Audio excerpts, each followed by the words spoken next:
چلے اس طرح کریں 9-10 محرم کا روزہ ہی رکھ لیں کہ میں ان کی یاد میں اس عبادت میں مشغول ہو گیا ہوں، کچھ تو کریں، اور یہ بڑی برکت والا روزہ ہے۔ دوسری بات آپ سے یہ کرنی ہے کہ ہمیں نبی پاک کی اولاد کا پیار سکھایا ہی صحابہ نے ہے۔ نہیں سمجھ آئی آپ کو بات کی؟ سکھایا ہی، جتنی ان کی فضیلت کی روایتیں ہیں روایتی صحابہ نے کی، بتائیں ہی صحابہ نے، یہ محبتیں آئیں ہی ادھر سے۔ ہمیں حضرت عمر نے تو سکھایا ہے حسنین کا اکرام کیسے کرنا ہے، حضرت ابو ہریرہ نے تو سکھایا ہے، انہوں نے تو ہمیں سکھایا ہے۔ کچھ لوگ بڑا مکروہ دھندا کرتے ہیں، وہ اپنی تقریر چمکانے کے لیے مشاجرات بیان کرتے ہیں۔ میں آج بتاؤں گا حضور کے صحابہ کی شان کیا ہو۔ بھئی آپ کیا بتائیں گے، وہ تو اللہ نے بتا دی ہے قرآن میں، وہ تو احادیث میں آ گئی۔ میں بتاؤں گا اہل بیت کی عظمت کیا ہو۔ بھئی آپ کو یہ انوکھی چیز بتائیں گے، وہ تو سارا کچھ قرآن مجید نے بیان کر دیا، احادیث مبارکہ میں موجود ہے۔ آپ ایک راوی ہیں، آپ روایت کریں، آپ بیان کریں پڑھ کے، آپ انتشار کا باعث نہ بنے، عقیدتوں کے فروغ کا باعث بنے، محبتوں کے فروغ کا باعث بنے۔ یہ سارا کچھ سکھایا ہی صحابہ نے، آپ کے پاس کہاں سے آیا؟ آپ کو کیسے پتا چلا کہ صحابہ حضور کی اولاد کا اکرام کرنا؟ یہ صحابہ نے ہی بیان کیا، صحابہ سے ہی ہمیں ملا ہے، یہ صحابہ کی ہی طرز زندگی سے ہم نے سیکھا ہے۔ توجہ کیجئے گا بات پر۔ کوئی کام پڑ گیا حضرت امام حسن کو حضرت عمر فاروق سے، امیر المومنین تھے جناب عمر، تو آپ تشریف لے گئے ملاقات کے لیے حضرت فاروق اعظم کی خدمت میں۔ جب پہنچے تو دروازے کے باہر آپ کے اپنے بیٹے حضرت عبداللہ ابن عمر بھی کھڑے تھے۔ تو حضرت امام حسن رضی اللہ تعالیٰ عنہ جناب فاروق اعظم کے صاحبزادے سے کہنے لگے آپ یہاں کیوں کھڑے؟ تو فرمانے لگے کہ والد صاحب کے پاس کچھ مہمان آئے ہیں، تو کوئی میٹنگ چل رہی ہے، کچھ گورنر حضرات بیٹھے، تو مجھے انہوں نے کہا تم ذرا باہر کھڑے ہو، کوئی بات کر رہے ہیں وہ، تو میں آ گیا ہوں۔ تو امام حسن فرمانے لگے ٹھیک ہے، میں بھی ظہر کے وقت مسجد میں مل لوں گا، مجھے کوئی کام تھا۔ تو حضرت عبداللہ فرمانے لگے نہیں آپ چلے جائیں، آپ تو حضور کے شہزادے ہیں۔ انہوں نے کہا نہیں وہ مصروف ہیں، انہوں نے کہا بھی، لیکن امام حسن واپس تشریف لے گئے۔ جب جناب عمر فارغ ہوئے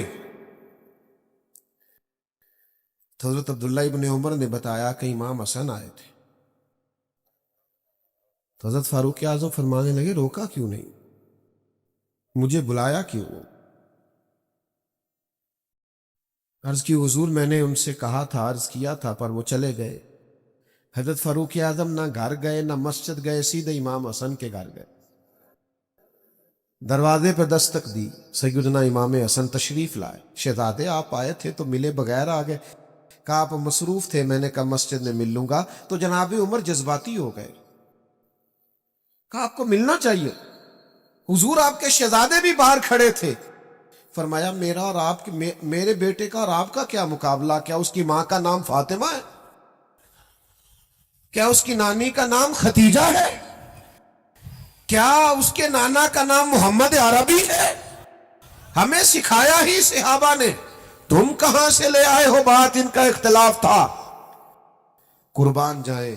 پھر حضرت عمر اور جذباتی ہوئے، سر سے امامہ اتار لیا، کہنے لگے شہزادے عمر کے سر پر یہ جو عزت کے بال ہیں یہ آپ کے نانا کے اگائے ہوئے۔ تو جب تک صحابہ کے دروازے پہ حاضری نہیں دو گے، اہل بیت کی محبت کا پتہ کیسے چلے گا؟ ادب کا پتہ کیسے چلے گا؟ ان کی محبتوں کا پتہ کیسے چلے گا؟ علامہ اسماعیل حقی رحمۃ اللہ علیہ نے ایک بات لکھی، فرماتے ایک دن حضور علیہ السلام تشریف فرما تھے، تو جس کمرے میں حضور جلوہ فراز تھے وہاں جگہ کچھ کم تھی، اور صحابہ بالکل حضور کے مقدس قدموں میں آ کے بیٹھے ہوئے تھے، اور باہر بھی جہاں تک جگہ تھی کونوں میں دیواروں سے لگ لگ کے صحابہ بیٹھے تھے۔ اچانک ایسا ہوا کہ مولا علی شیر خدا تشریف لے آئے. ہر صحابی چاہ رہا تھا میں اٹھ کے مولا کائنات کو جگا دوں، کیونکہ سب جانتے تھے علی کی محبت ایمان ہے، ان کا بغض نفاق ہے. ہر ایک چاہ رہا تھا میں اٹھوں، اپنی جگہ چھوڑوں، گنجائش بناؤں اور شیر خدا کو بٹھا دوں. قربان جائیے، سارے ہی چاہ رہے تھے، پر پتہ ہے سب سے پہلے کون اٹھے؟ جو نبیوں کے بعد سب سے بڑا درجہ رکھتے ہیں. افضل البشر بعد الانبیاء بالتحقیق حضرت ابو بکر صدیق. جناب صدیق اکبر سب سے پہلے اٹھے، اپنی جگہ خالی کی، مولا علی کا بازو تھاما، اپنی جگہ پہ بٹھایا. اب صحابہ کا مجمع ہے، حضور جلوہ فراز ہے، کوئی تبصرہ کر ہی نہیں سکتا. حضور خود ہی بولے، فرمایا دیکھا تم نے میرے ابو بکر نے کیا کیا؟ دیکھا تم نے یا رسول اللہ؟ دیکھا. حضور فرمانے لگے کوئی عزت والا ہی کسی کی عزت کو پہچانا کرتا، صاحب عزت ہی کسی کو عزت دیتا. عزیزو، یہ تو ہمیں ان لوگوں نے سکھایا ہے. اس لیے بعض لوگ ایسے ہیں کہ ان پر اب غصہ نہیں آتا، اب تو ترس آتا ہے کہ یار تم کیا دھندا کر رہے ہو تقریر چمکانے کے لیے. ان لوگوں کے مابین تم اختلاف بیان کرتے ہو جن کے بارے میں قرآن نے کہہ دیا اشداء علی الکفار رحماء بینہم، یہ کافروں پہ سخت ہیں، آپس میں تو بڑے رحم دل ہیں. تو جن کو قرآن مجید کہہ رہے رحم دل ہیں، نس آ گئی. تم مزید کوئی نیا عنوان کیا بیان کرتے ہو؟ تو بھائیو، ایک تو یہ کہ ان سے احترام کریں، اور دوسرا یہ کہ سمجھیں ان کی محبت اور عقیدت ہمیں کس نے سکھائی. تیسری بات، بہت مشکل نہیں ہے فلسفہ کربلا سمجھنا، کیونکہ لوگ پیغام امام حسین پر عمل نہیں کرنا چاہتے، اس لیے کہتے ہیں بڑا مشکل ہے، بڑا مشکل ہے. وہ ہمارے بعض صوفی ایسے ہیں درویش، کہندے معرفت نو سمجھنا سارے دے وس دی گل نہیں، تاکہ کوئی بندہ اس پینڈے پوے ہی نہ. وہ اللہ کے بندے، یہ معرفت کیا ہے؟ سادہ سا اخلاق حسنہ ہے، باطن کو سنوارنا، اخلاص پیدا کرنا، عاجزی پیدا کرنا، یہی ہے سارا. آپ کیا سکھانا چاہتے ہیں؟ مثلا صرف آپ بھگا رہے ہیں لوگوں کو، اور انوکھے انوکھے لوگ، یعنی بعض اوقات نا ہنسی آتی ہے. بیچارہ ایک دن بھی کسی ادارے میں نہیں گیا، کسی استاد کے پاس نہیں بیٹھا، کچھ پتہ نہیں، اور وہ کیا کہہ رہا ہے کہ مولویوں نو کی پتا معرفت کی ہوندی. میں کہ جیڑی تیرے کو لے وہ واقعی کسی نے نہیں پتا. بان ظلموں جو کرے فقیری، او کافر مرے دیوانہ ہو. وہ جو تو کہہ رہا ہے نا واقعی وہ نہیں پتا، تو سچ ہے. تو عجیب لوگ ہیں، اور جناب وہ لوگ بڑے حیران ہوتے ہیں کہ بڑی حیرت انگیز بات کر رہا ہے. تو سمجھ لینا ہے، آپ نے غور کرنا ہے کہ واقع کربلا واضح ہے. امام حسین رضی اللہ تعالیٰ عنہ کا مقصد واضح. امام حسین نکلے تھے کہ ظلم نہیں کرنے دیں گے، جبر نہیں کرنے دیں گے، بربریت نہیں کرنے دیں گے، غیر اخلاقی انداز نہیں اختیار کرنے دیں گے. کوئی بادشاہ جبر کے زور پر اگر مسلط ہوگا تو مسلط نہیں ہونے دیں گے. ظلم و جبر و بربریت کے خلاف نکلے امام حسین. اور پھر جن رستوں پہ تھوڑی مشکل آئے نا، گاڑی چلانے والے کا پتہ بھی انہی رستوں پہ چلتا ہے. سیدھی سیدھی تو سارے چلا لیتے ہیں. یہ سپیڈ بریکر زیادہ ہو نا. وہ ایک دفعہ ہم سندھ گئے ہوئے تھے کچھ دنوں کے لیے، مختلف محافل میں 5-6 دن لگ گئے. تو واپسی پہ سکھر پہ موٹر وے سے چڑھ گئے. تو میں نے اپنے گاڑی چلانے والے دوست سے کہا لو اب لاہور تک آسان ہے. تو کہنے لگا حضرت صاحب ہے مشکل جی. میں کہ کیوں؟ کہنے لگا تے نیند آن لگ پی سیدھی سیدھی جو ہوئی. وہ جڑا اچانک چنگجی والا سامنے آتا ہے نا، بندہ ذرا جاگتا رہتا ہے. اچانک سپیڈ بریکر آتا ہے تو آنکھیں کھلی رہتی، جس میں شک ہوتا ہے نا کہ انہیں تے اشارہ بھی نہیں لانا، تو بندہ ذرا احتیاط سے چلاتا ہے. لیکن یہ بالکل ہی سیدھی سیدھی ہے، تو اس میں کیا ہوتا ہے؟ نیند آنے لگتی. لقد خلقنا الانسان فی کبد، اللہ کہتا ہے میں نے انسان کو مشقت میں پیدا کیا. تیری زندگی کا حسن ہی یہ ہے کہ تم مشقت کرے، تو کام کرے. میں نے پہلے بھی اسی مقام پہ کہا تھا، مجھے یاد ہے، پھر کہتا ہوں، جتنا بندہ بڑا ہوتا ہے اس کا دکھ بھی اتنا بڑا ہوتا ہے، اس کا زخم بھی اتنا گہرا ہوتا ہے. آپ کا خیال ہوتا ہے فلاں بڑا پاپولر ہے، بڑا مشہور ہے، بڑا آدمی ہے، یہ تو کبھی آپ اس سے ملے، یہ اس کے پاس بیٹھے، آپ کو پتہ چلے کہ جتنا انسان بڑا ہوتا ہے اس کی تکلیفیں بھی اتنی بڑی ہوتی ہیں، اس کے زخم بھی اتنے بڑے ہوتے ہیں. اور زخم پہ زخم کھا کے جی، خونے جگر کے گھونٹ پی، آہ نہ کر لبوں کو سی، یہ عشق ہے کوئی دل لگی نہیں. یہ مشکل کام ہے، آپ کو اس سے گزرنا ہے اور اس مشقت کو جھیلنا ہے اور یہ جبر سہنا ہے. امام علی مقام نکلے ظلم کے خلاف، تو پھر وہ سارے کام انہوں نے سہے، پردیس بھی کاٹا، بچوں کی بھوک بھی دیکھی. 4 چیزیں امام حسین نے ہمیں سکھائی ہیں کربلا میں. ویسے تو بڑا کچھ سکھایا ہے آج کی بزم کے لیے. سب سے پہلے امام حسین نے ہمیں سکھایا ہے کہ جو چیز جیتا کرتی ہے وہ صبر ہے. جس چیز میں اللہ کی مدد شامل ہوتی ہے وہ صبر ہے. صبر ایک بہت بڑی تدبیر کا نام ہے. صبر بہت بڑی طاقت ہے. جو آپ کی ساری باتیں سن کے تلک چپ کر گیا ہے نا، اس کے صبر سے ڈرو. جو بہو پورے خاندان کا جبر سہ کے صبر کرتی ہے، اس کے صبر سے ڈرو. جس کا فیکٹری کا آنر اور مالک اپنے مزدوروں پر ظلم کرتا ہے، جبر کرتا ہے اور ان کی توہین معاذ اللہ کرتا ہے، وہ ان کے صبر سے ڈرے.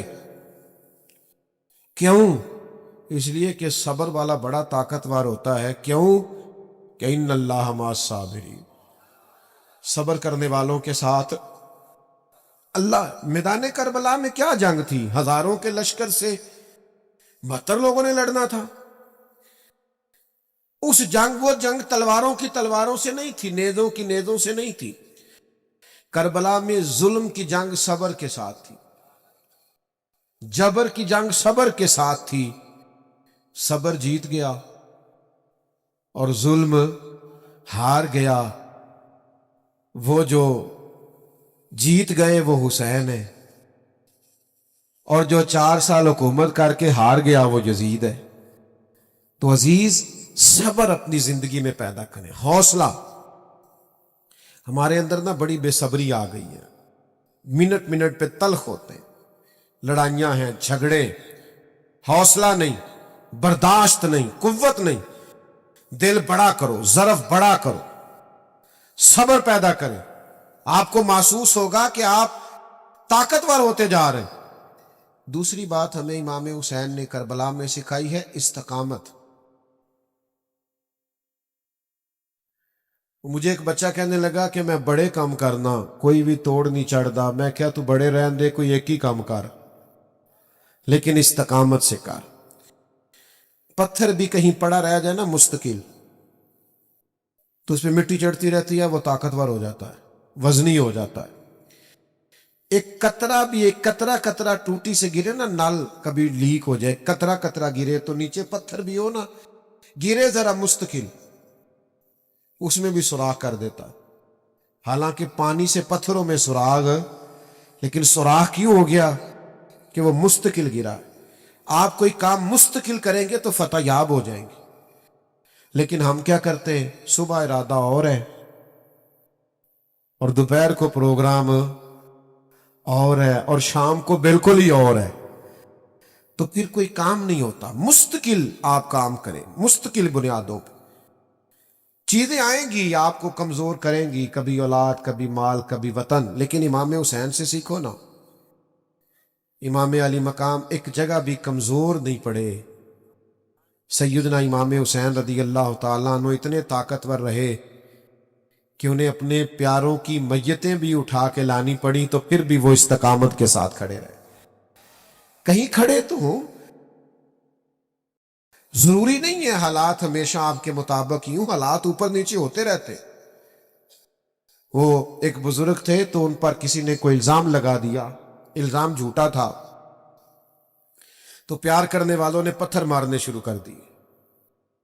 تو ایک آدمی گزرا تو پھول پھینک گیا، تو شیخ نے پھول اٹھا کے واپس کر دیا، کہنے لگے آج کل پھولوں کے دن نہیں، پتھروں کے ہیں، بڑی جلدی پھولوں کے بھی آنے والے ہیں، پھر پھول لیں گے تم سے انشاءاللہ.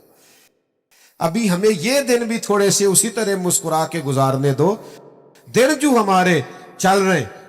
تو میرے بھائی یاد رکھیے گا اور سمجھیے گا، استقامت سے وقت گزارے، دن تو اوپر نیچے ہوتے رہتے ہیں. تیسری بات، اپنی اولاد کی تربیت سخت بنیادوں پر کریں. بچوں کی ساری خواہشات پوری کرنا بعض اوقات ان کے ساتھ زیادتی ہوتی ہے. جی میں جو انہوں نے کہا میں نے لا کے دی ہے، آپ نے غلط کیا بھیا، آپ کو کچھ چیزیں نہیں بھی دینی چاہیے تھی، تاکہ زندگی میں اگر انہیں کبھی کوئی چیز نہ ملے تو ان کے دل نہ ٹوٹے. ان کو صبر کرنا بھی ہے، حوصلہ بھی کرنا ہے. کبھی کبھی آپ کو انکار بھی ہونا چاہیے. یعنی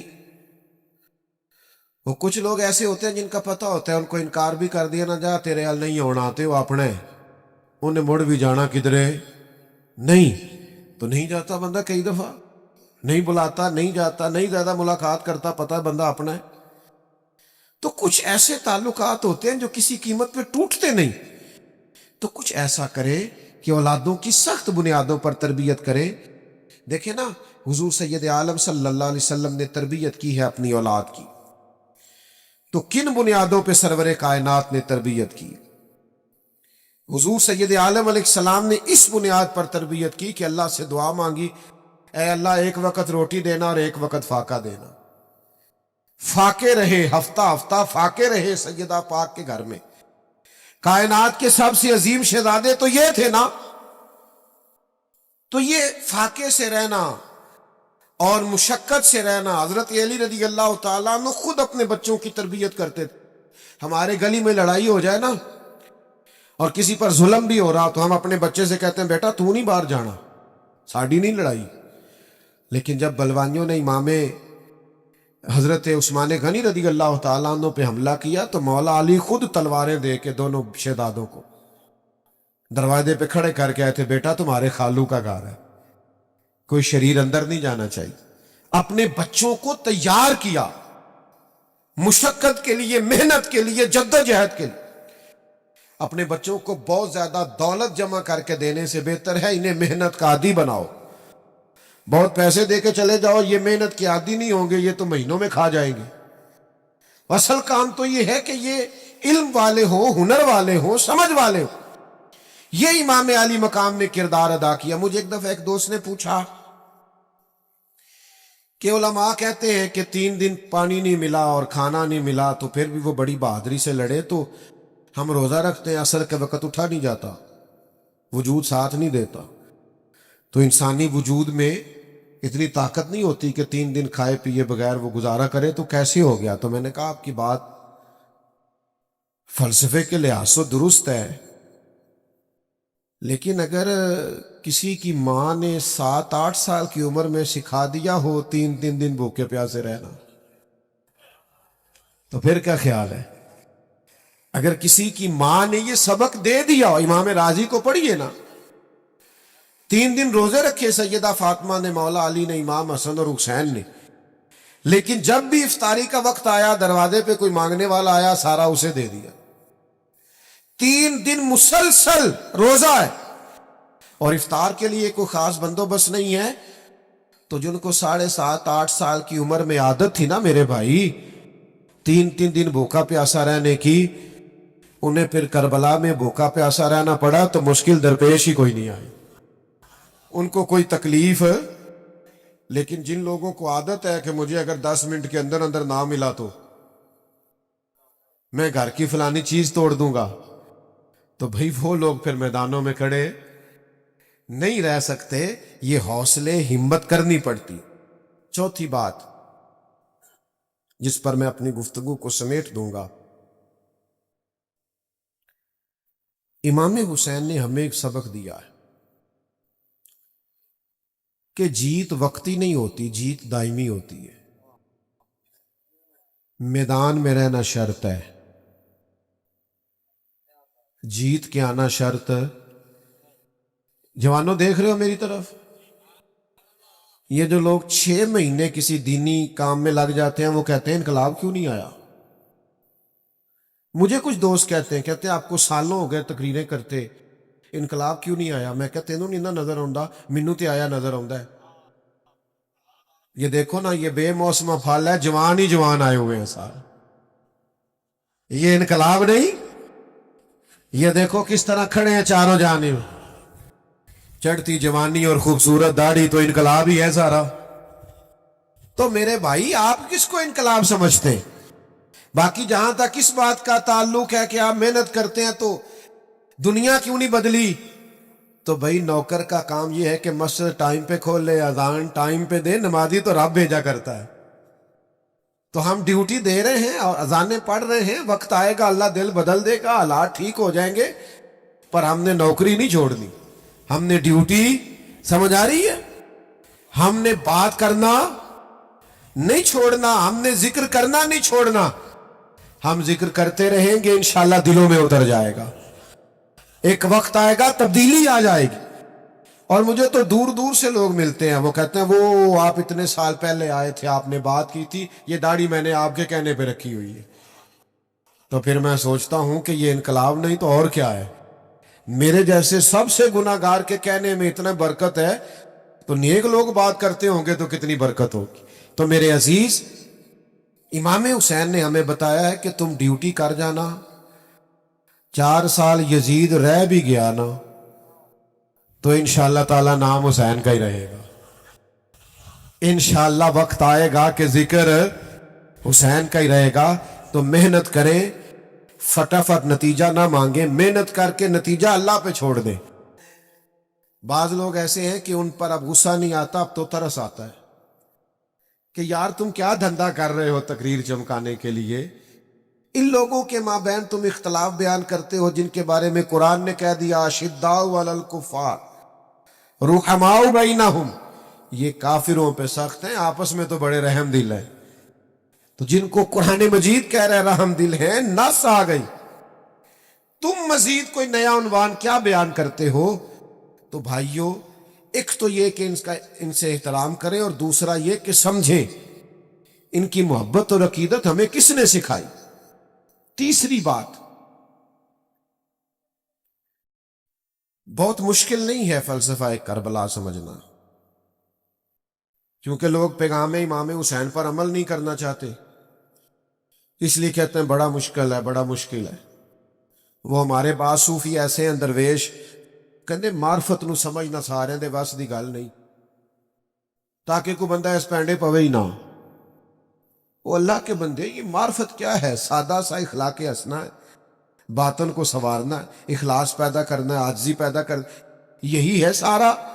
آپ کیا سکھانا چاہتے ہیں؟ مثلا صرف آپ بھگا رہے ہیں لوگوں کو، اور انوکھے انوکھے لوگ، یعنی بعض اوقات نا ہنسی آتی ہے، بیچارہ ایک دن بھی کسی ادارے میں نہیں گیا، کسی استاد کے پاس نہیں بیٹھا، کچھ پتہ نہیں، اور وہ کیا کہہ رہا ہے، کہنا مولویوں نو کی پتا معرفت کی ہوندی۔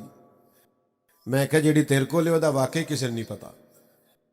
بانج علموں جو کرے فقیری، او کافر مرے دیوانہ ہو۔ وہ جو تو کہہ رہا ہے نا واقعی او دا نہیں پتا، تو سچ ہے۔ تو عجیب لوگ ہیں، اور جناب وہ لوگ بڑے حیران ہوتے ہیں کہ بڑی حیرت انگیز بات کر رہا ہے۔